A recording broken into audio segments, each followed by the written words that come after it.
আপনি যদি এমপি হতেন তাহলে আপনি কাকে ভোট দিতেন? বুঝেন নাই? রাষ্ট্রপতি নির্বাচনে ভোট দেয় কারা? এমপিরা না? এমপিরা ভোট দিয়ে রাষ্ট্রপতি নির্বাচন করে। এখন বলেন, আপনি অবশ্যই লিখবেন, আপনি যদি রাষ্ট্রপতি হতেন তাহলে রাষ্ট্রপতি হওয়ার জন্য কাকে ভোট দিতেন? আর আজকের ফেসবুকে সবচাইতে আলোচিত পোস্ট, ভাইরাল পোস্ট কোনটি? যারা ফেসবুক ঘাঁটেন তারা লিখবেন। আমি যা দেখেছি ফেসবুক ঘাঁটাঘাঁটি করে, সেটা হলো কাজী জেসিনের বিটিভির মহাপরিচালক হওয়া, এবং এই যে এটা নিয়ে অনেক প্রতিদ্বন্দ্বী ছিল, শাহেদ আলম, মুস্তফা খন্দকার, আপনার আব্দুল মুকিত, অবসরপ্রাপ্ত তথ্য সচিব, এরা সবাই ছিল। সাংবাদিকদেরও ফাঁসি হয়। আমরা আজকে ফেসবুকে আলোচিত খবরগুলো কি, পত্রিকার আলোচিত খবরগুলো কি, যেই খবরগুলো ফেসবুকে আলোচিত হয় না সেই খবরগুলো আবার, যেই খবরগুলো ফেসবুকে বেশি আলোচিত সেগুলো আবার পত্রিকায়, টেলিভিশনে পাওয়া যায় না। এই কারণে সামাজিক যোগ ফেসবুক বলেন, ইউটিউবের গুরুত্ব অনেক বেশি। প্রথমে আসি, সাংবাদিকেরও ফাঁসি হয়।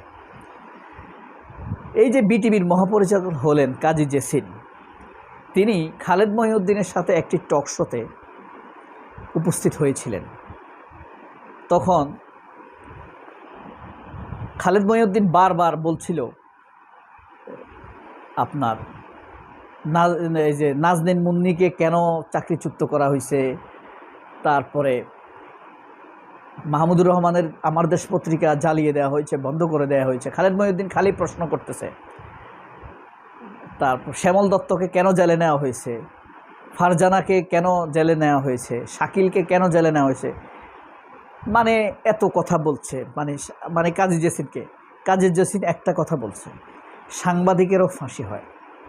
তিনি তত্ত্ব বই নাম সহ ইতিহাস, কঙ্গোতে একটা টেলিভিশন মালিকের ফাঁসি হয়েছিল, এবং ওই টেলিভিশন এবং আরও দুটি পত্রিকার 11 জন সাংবাদিকের 18 বছর করে জেল হয়েছিল।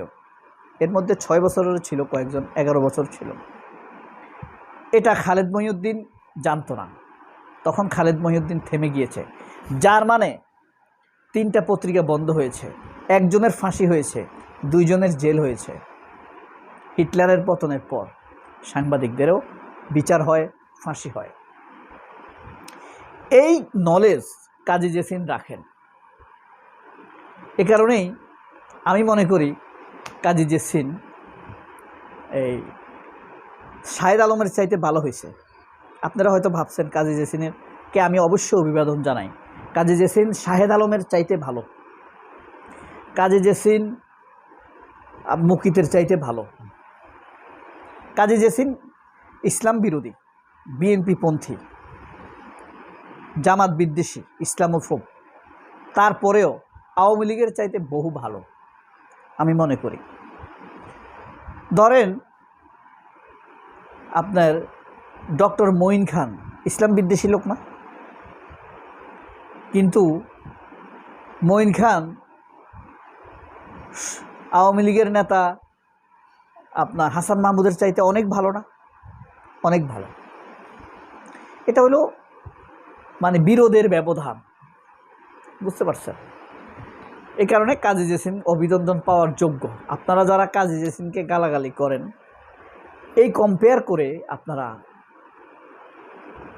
তাকে অভিনন্দন জানাইতে পারেন। আরও খারাপ লোকও তো হইতে পারত, তাই না?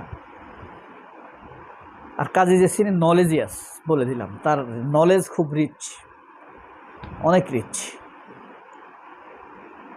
তো ফেসবুকের আলোচিত খবর ছিল কাজী জেসিন,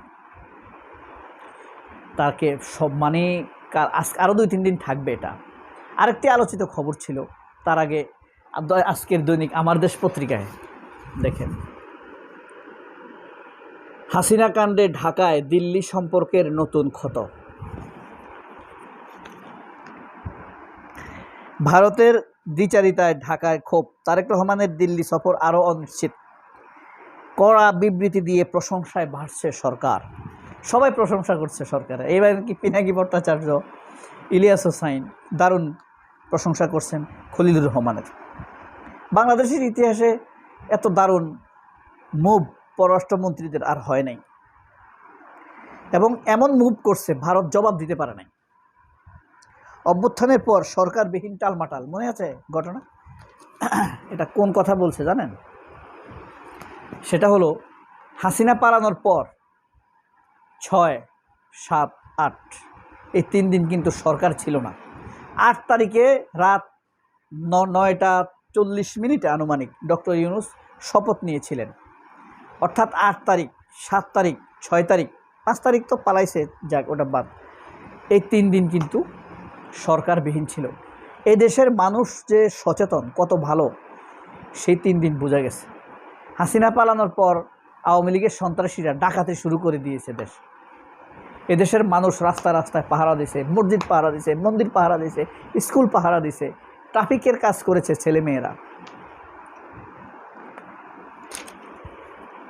আমার মেয়ের জন্য দোয়া করবেন। আমি আমার মেয়েকে নিয়ে দেখতে বের হইতাম এই 6 তারিখ থেকে। এর আগে তো আন্দোলনে ছিলাম, 6 তারিখ থেকে আমি এই পরিস্থিতি দেখতে বের হতাম, এবং 1 ঘন্টা, অনেক সময় আধা ঘন্টা কাজ করতাম তাদের সাথে, রাস্তা ট্রাফিক সিগন্যালের সাথে কাজ করতাম, যতটুকু পারতাম করতাম। আচ্ছা, এই 3 দিনের কথা বলা হয়েছে। হাসিনার বক্তব্যে হতাশা আওয়ামী লীগের, জনরোষের আশঙ্কা। শিক্ষার্থীদের ওপর হামলার নির্দেশ দিয়েছিল ওবায়দুল কাদের, এটা তো প্রমাণিত হয়েছে না? France, America, Spain, Belgium Obaidul কাদেরের এবং শেখ হাসিনার রেকর্ডগুলা যাচাই করেছে। আচ্ছা, ফেসবুকে আরেকটি ভাইরাল খবর ছিল, সেটি হলো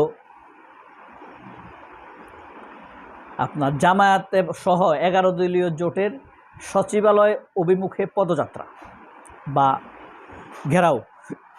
এই যে গ্যাসের দাম, গ্যাস নাই, বিদ্যুৎ নাই, এসব নিয়ে জিনিসপত্রের দাম বেশি। একটা জিনিস খেয়াল করেছেন? 350 টাকা পেঁয়াজ গতকাল থেকে, পরশু থেকে কেন 100 টাকা হয়ে গেল? এই পদযাত্রার কারণে। এই পর্যন্ত যদি ভিডিওটা কেউ না দেখে আমাকে গালি দিবে, হ্যাঁ, কেন আমি এই হেডিং দিলাম। সাংবাদিকেরও ফাঁসি হয়, কাজী জেসিন বলেছেন। তো যে কিছু খবর আছে ফেসবুক, সামাজিক যোগাযোগ মাধ্যমে থাকে, পত্রিকায় আসে না। তবে জামাতের এটা আসছে পত্রিকায়, এই যে সচিবালয় অভিমুখে যাত্রা। ওই যে এমপি শফিকুল ইসলাম মাসুদের গলা ধাক্কা দিছে না জামায়াতের আমির, খুব মজার ঘটনা। মজার বলছি কেন, গলা ধাক্কা দেও না, এই যে স্নেহ, আবার চুমা দিছে, আদর করছে, এটা অন্য দলে কম দেখা যায়। যাই হোক, তো এই খবর, কিছু খবর সামাজিক যোগাযোগ মাধ্যমে ভাইরাল হয়, কিছু খবর এখানে থাকে না, এরকমই হয়। কারণ ওই খবরটি ফেসবুকে মানুষ দেখে ফেলেছে, এখন পত্রিকা হয়তো আর দিবে না। সবাই অনেক ভালো থাকবেন। আল্লাহ হাফেজ, আসসালামু আলাইকুম।